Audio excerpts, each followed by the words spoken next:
છેલ્લી વાર મોઢું બંધ કરીને મકારનો જાપ.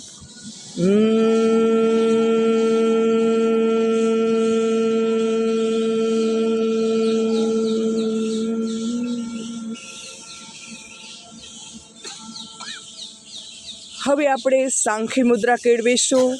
પહેલી આંગળી કપાળ ઉપર, બીજી આંગળી આંખ, નાસિકા અને હોઠ ઉપર રાખી અને ભ્રામરીનું ગુંજન કરીશું. સાંખી મુદ્રામાં ઊંડો શ્વાસ ભરો.